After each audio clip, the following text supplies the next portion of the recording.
What is up, guys? KFC back here with our next TGF Fight Night War recap video. This was an exciting one. We had three epic championship matches going down. We had a visit from Mr. Calvin 94. I don't know who the hell that is. We had two of the matches actually needing to be decided by the judges, and we had one victory, kind of just squeak it out. It's going to be a fun recap. So we're going to go ahead and get started as soon as I donate up some troops. So let's go ahead and get into the war log here. Looking mighty green. We still have 1, 2, 3 red lines on our war log. Hopefully these other two can kind of bump off soon. It's going to take us a while to get that one gone. Let's go ahead and take a look here at the war against Dudamas DF Cool, because that was the Fight Night video. Sorry, guys, I gotta take care of this stuff here. Reject. So this was the war, a 56-38 victory. But beyond that, this war was sort of over in the first 6 hours. The enemy clan didn't attack for quite a long time. Take a look at the statistics there. Actually didn't realize that they now have the 0 stars under the best attacks as well. But 16 3 stars for us to just 2 for them. So not a very good competitive war on their side. And if you guys look at the war events log, I think we started out 47-0 or something like that. And here you see a bunch of 3 stars sprinkled in. And the war was well out of hand long before they even started attacking. There you go right there. First attack, a 2-star on Bravs. Half the war was already over. So it's a complete decimation. But in terms of the war recap video, this one's going to be exclusively on the Fight Night matchups that we saw. So starting first, we're going to start from the bottom and kind of work our way up to the heavyweight title. So the first title that was on the line was Kamal taking on Danny FTW. It was easily probably the matchup that people expected to be the most lopsided of them all. Danny hitting at about 74% since we switched over to TGF second quarter statistics. Kamal hitting at about 25 to 30% the last I checked. I should have gotten the official numbers. Now that all being said, this one actually came to the judges. Danny, where is Danny? Danny right there, missing on base 11 and then 3ing base 15. And then Kamal missing on base 12 but then hitting on base 13. So let's go ahead and get into the replays and hope my internet holds up because it looks like it's being a little slow at the moment. But we are going to start off by watching Danny's second attack. This one came directly after his first attack was a miss, so Kamal had not even attacked yet. So this was obviously the easier of the two bases, but this was the one that Danny absolutely had to have, because if he missed this one too, he would have put himself in a situation where Kamal only needed to triple 1 to beat him.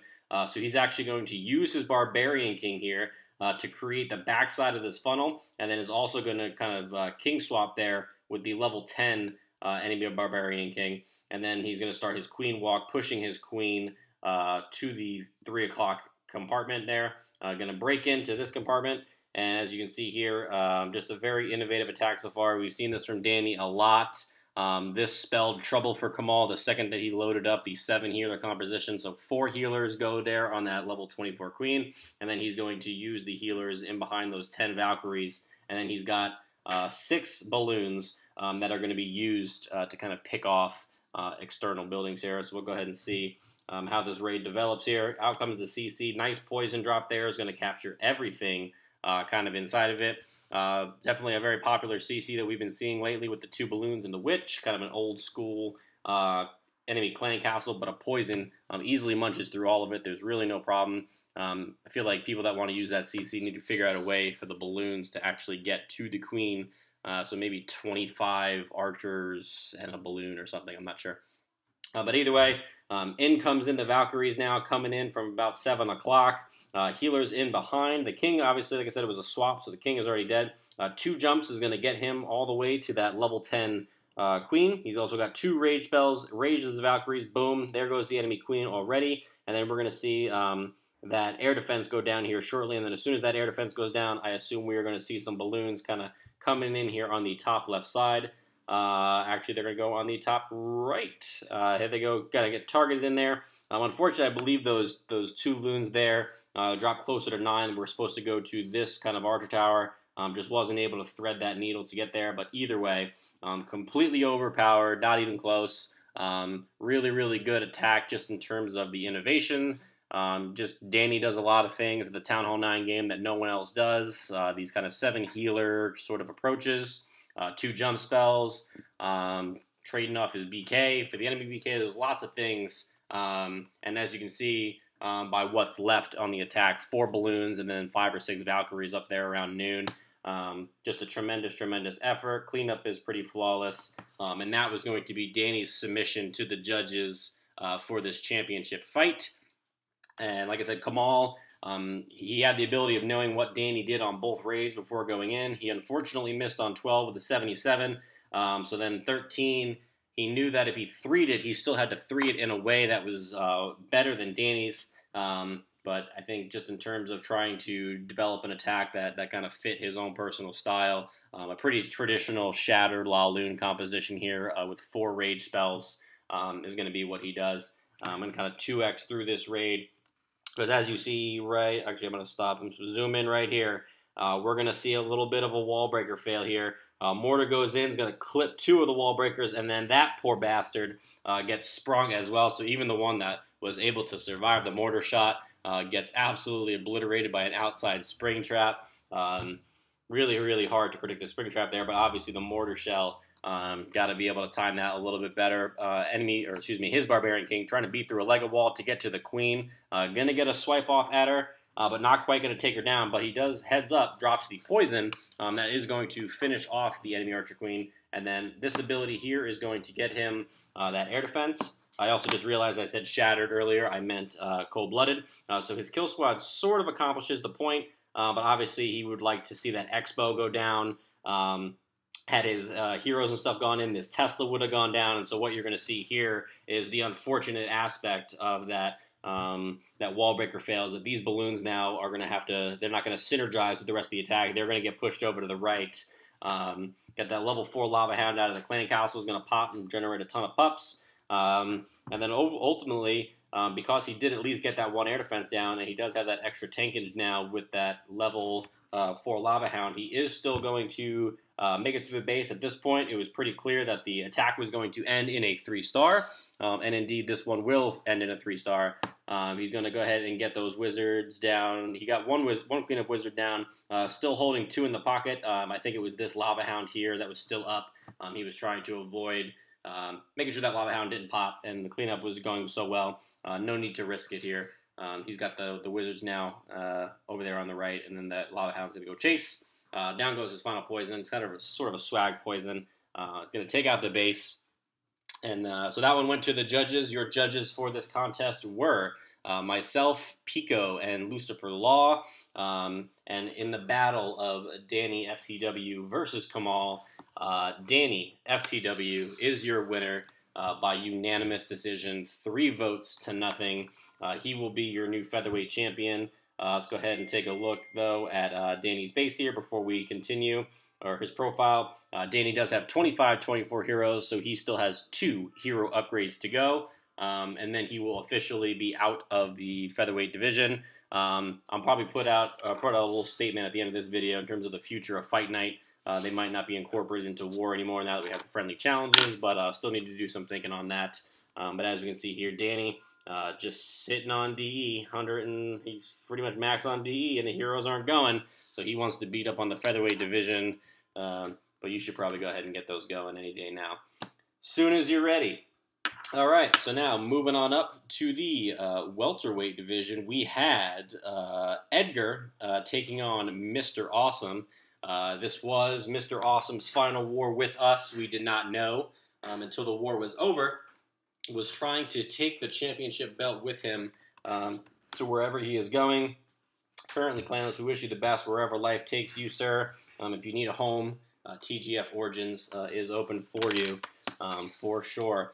So this showdown, this was the opposite of Danny versus Kamal. Mr. Awesome actually went in first with this gem.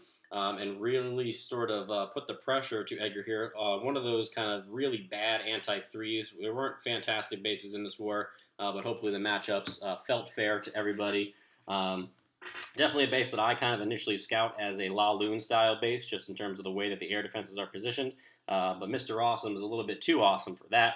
He's going to do an AQ walk, go Vaho here. I'm not sure if there's a Golem or some more Valks in the Clan Castle, but we will find out shortly. I should probably know that because I watched this attack last night to judge it. But as you guys can see, I have a terrible memory, even when I do watch the damn things. So that Expo there stays out of range. But unfortunately, sends in a hog there to go ahead and grab the pull, but not quite ready yet.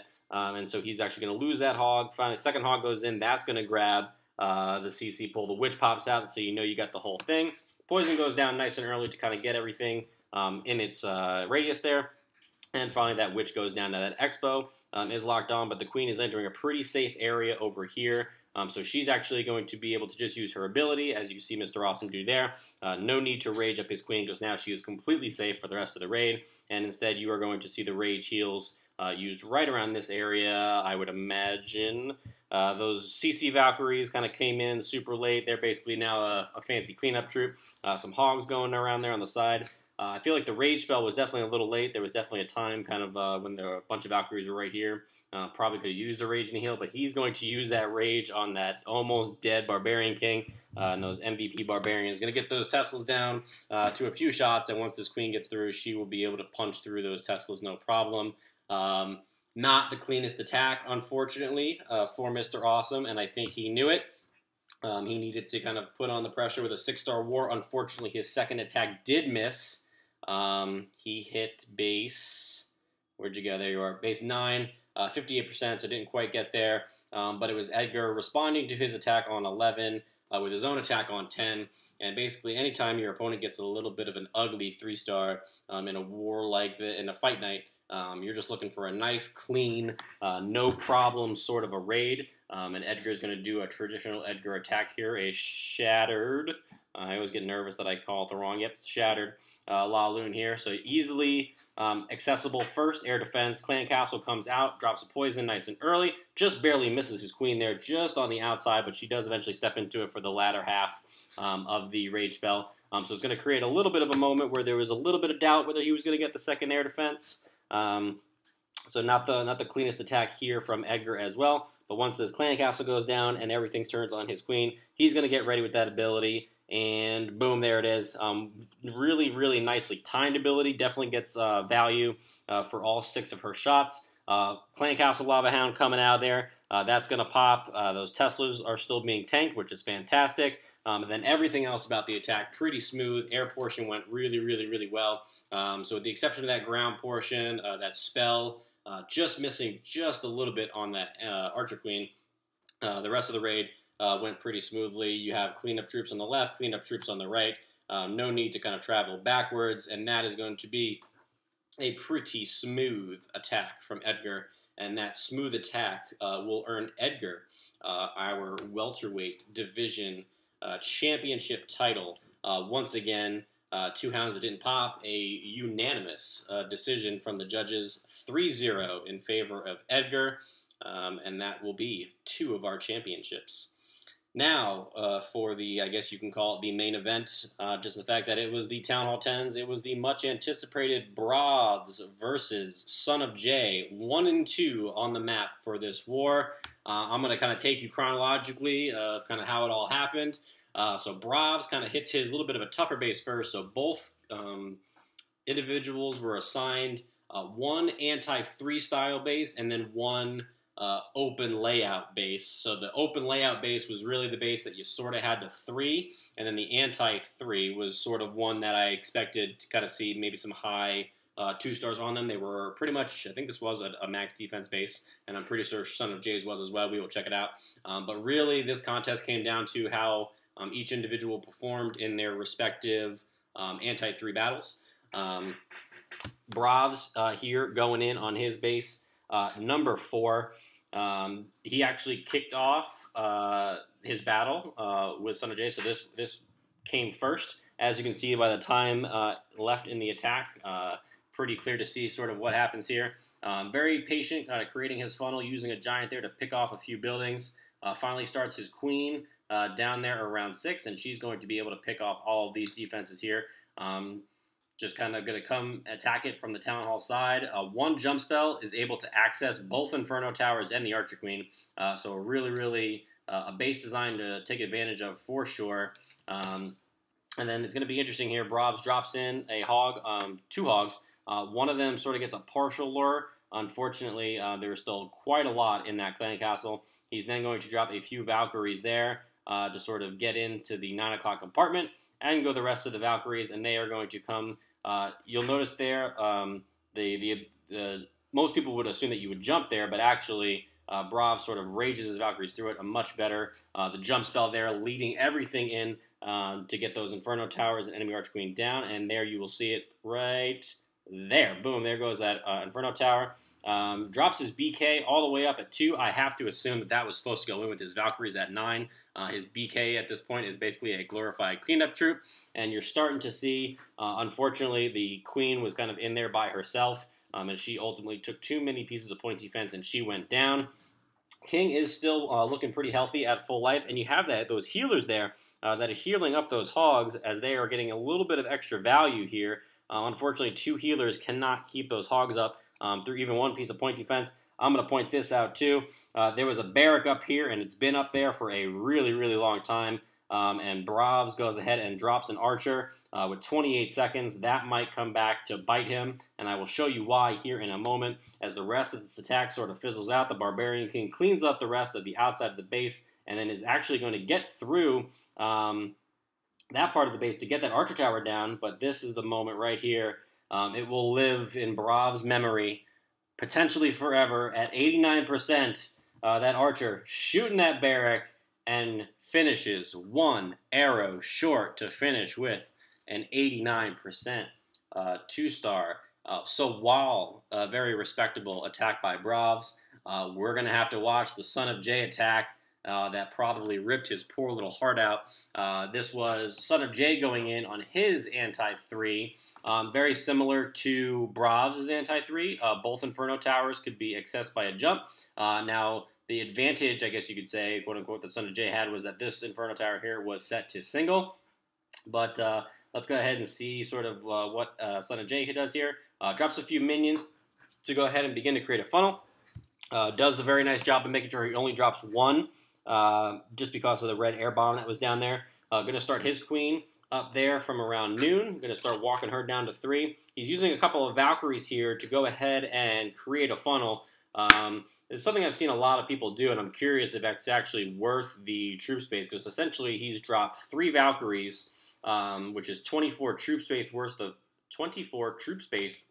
troops, and he has taken down 4 gold mines.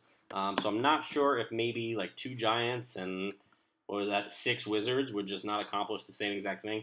But who knows? A little bit of an awkward hog drop there. So certainly not winning any points in the cool, smooth attack category. But Town Hall 10s, they don't care about attacking smooth. They just care about getting those 3 stars. And Pop, unfortunately, has to pop the ability there. You never like to see the ability pop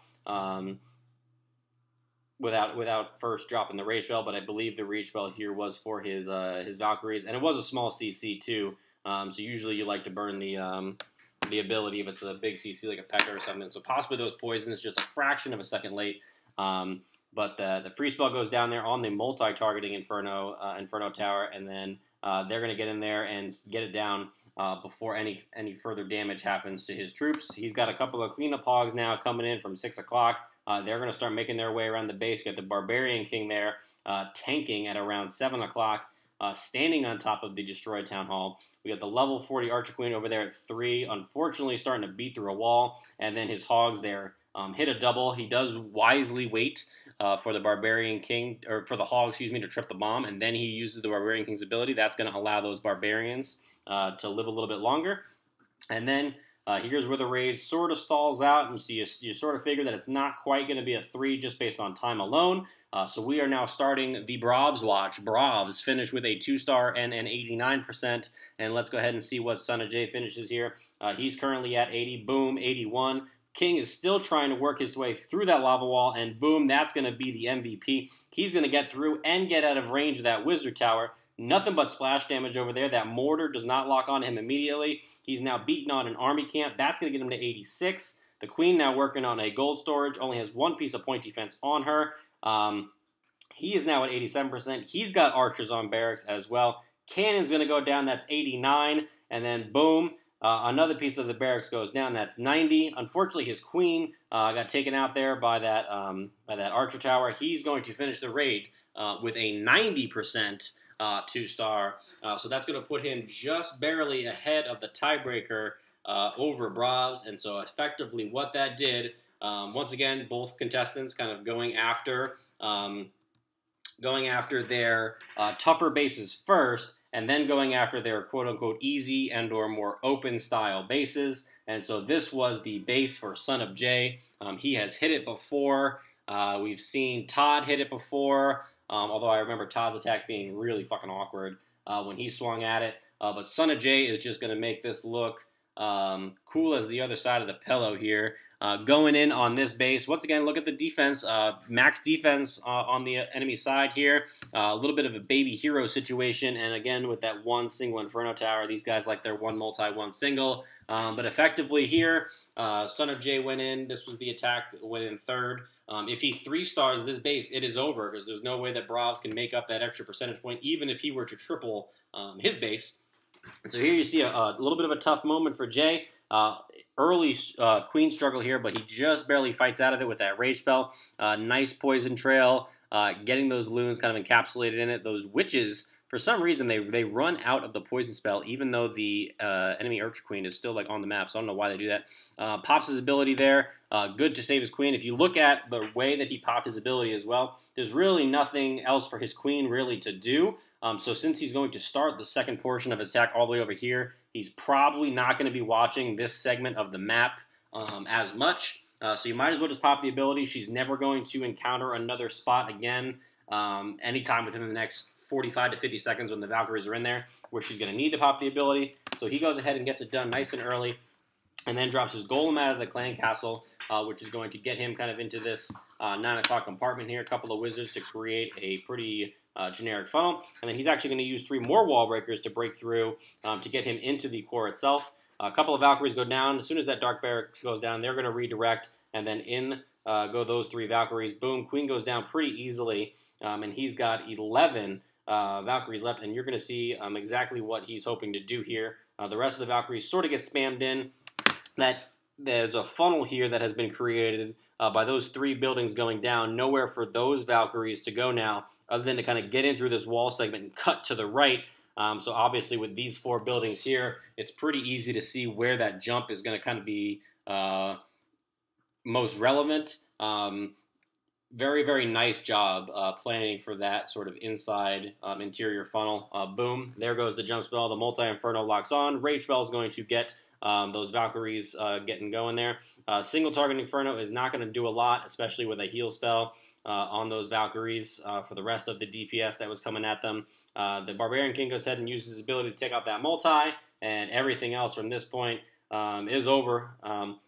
Got a queen there, still encountering pieces of point defense one at a time, never really in any danger. You got some Valkyries here. They're not hitting any single bombs, which is basically would have been the only chance for him to sort of lose this attack, would be to run out of Valkyries. Golemite there hits the spring trap, which is perfect. He's got cleanup going, and then he sprinkles in a few hogs there.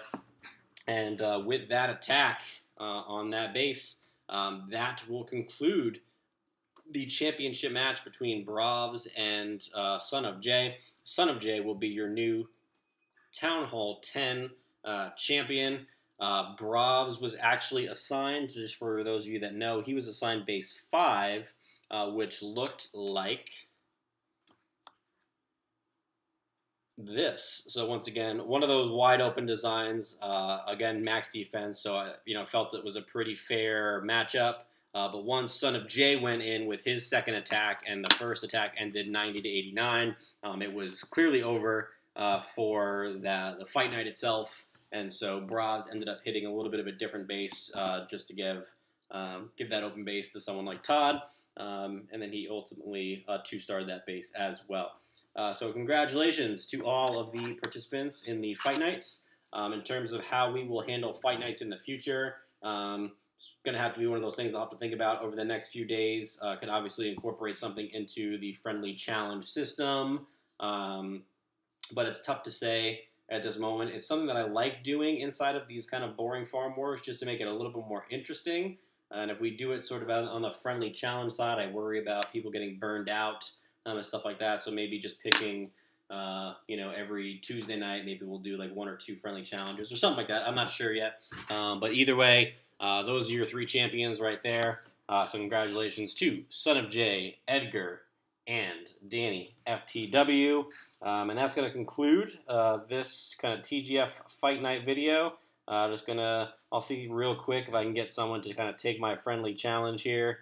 If I know Treadwell, if he's on, he's going to be someone that will put a bunch of dick spells on my base. So we'll see if we can get anyone here to attack it in the next few seconds, and then that's how we will conclude the video. If not, I'll just go ahead and end the video early here. So we got a bunch of arranged wars coming up, so it's going to be an exciting next 2 months in the Goodfellas. So for the next 6 weekends in a row, we do have an arranged war planned. So for any of you who are in the main clan, it is Damasta and Shawnee Boy, who is doing the arranged war sort of calendar and sort of coordinating with everybody. So if there's a weekend that you know that you're not going to be available, be sure to hit those guys up. Let them know that you're not going to be able to be on the roster, and we'll kind of get it all sorted out. So that is sort of what is on the horizon for the main clan. So thank you very much to Damasta and Sean for doing that. I know it's a lot of work and a lot of effort, and hopefully we can at least match. I would consider it a success if we even match 3 to 4 of them over the next 6 weeks. Would be fantastic. So we shall see. Apparently, my base is awesome. It took Damasta about 51 hits or so to get it down, but I lost track of the counting there. So doesn't look like anyone wants to get on YouTube and give it a go. So we'll go ahead and hit the cancel button. Once again, congratulations to all the champions. Stay tuned for more information on future Goodfella Fight Nights, and I will catch you guys next time. Peace out.